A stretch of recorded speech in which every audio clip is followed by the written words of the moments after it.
ସେପଟେ ସେ ପଳେଇବ ଆଗରୁ ଆଇଲା ବେଳୁ ତାକୁ ସେ ବର୍ଷା ଦିନ ହେଇଯାଇବ ସାଡୁ ସବୁ ଜନ୍ତୁ ଜିନ୍ଦା ମରିଯାଇଥିବେ ସେତେବେଳକୁ ଝିଣ୍ଟିକା କିଛି ଖାଇବା ପାଇଲାନି ସବୁ ଶୁଖିଲା ହେଇଗଲା ସାଡୁ ବର୍ଷା ଦିନ ଆଇଲା ଶୁଖିଲା ହେଇଗଲା ସେଠୁ ଶୁଖିଲା ହେଇଗଲା ସବୁ ଜନ୍ତୁ ରହିଲେ କିଛି ଖାଇବା ମିଳିଲାନି ମରିଲେ ସେଠୁ ଝିଣ୍ଟିକା ଉପରେ ଠିଆ ହେଇକି ହଉଛି ଖାଦ୍ୟ ଏମିତି ହଉଛି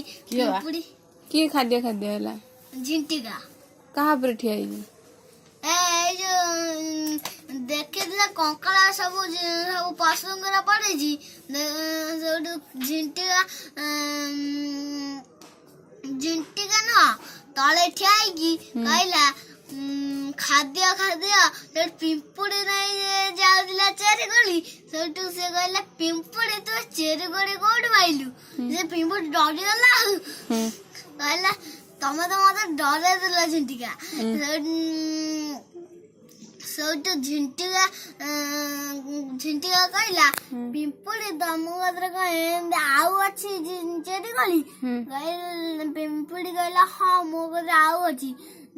ମୋ ସାଙ୍ଗରେ ଆସ ଏମିତି ଗୋଟେ କବାଟ ଖୋଲିଦେଲା ସେଠି ଚେରିକୋଳି ନେଇ ଖାଇଲା ଆଉ ଝିଣ୍ଟିକା ଖାଇଲା ହଁ ପାଇଲା ଏଠୁ ପାଇଲା ଅଳସୁଆ ଦୁଃଖ ପାଇଲା କିଏ ଏଠି ଦୁଃଖ ପାଇଲା ଝିଣ୍ଟିକା ଆଉ କିଏ ଭଲ ପିମ୍ପୁଡି ତ ଖାଦ୍ୟ ସଂଗ୍ରହ କରି ଯାଉଥିଲା ଝିଣ୍ଟିକା ତାର ଝିଳିଝିଳିଆ ଖେଳୁଥିଲା ଆଉ ଯଦି ବର୍ଷା ଦିନ ଆଇଲା ଝିଣ୍ଟିକା କିଛି ଖାଦ୍ୟ ପାଇଲାନି ସବୁଠୁ ପିମ୍ପୁଡି ତାକୁ ଖାଦ୍ୟ ଦେଲା ତୋ ପାଖେ ମୋ ପାଖେ ଯଦି ଖାଦ୍ୟ ନଥିବ ତୋ ପାଖରେ ଥବ ତୁ ମତେ ଦବୁ ଖାଇବାକୁ ଦବୁ ଆଉ କୋଉ ହଲିକ୍ସ ତୁ ପିଇକି ଆଇଥିଲୁ ବୁଦ୍ଧି ହଲିକ୍ସ ଆଉ କୋଉ ପେଷ୍ଟରେ ଦାନ୍ତ ଘଷଉ ତୁ ସତେଜତାର ଧମାକା କଣ ସତେଜତାର ଧମାକା ବଢିଆ ପେଷ୍ଟଟା ତ ମୋ ପାଇଁ ଆଣିବୁ ଗୋଟେ ବିକା ହଉନି ଏବେ କୋଉଠି କହିଲା କୋଉଠି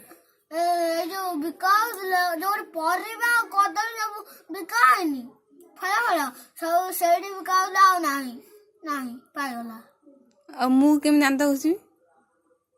କୋଉଠୁ ଆଣିବି ତୁ ଆଣିବୁ ତମ ଘରେ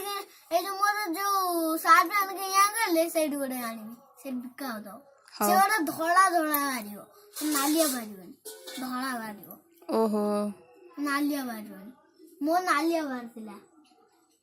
ତା ଭିତରେ କାଗଜ ଥବ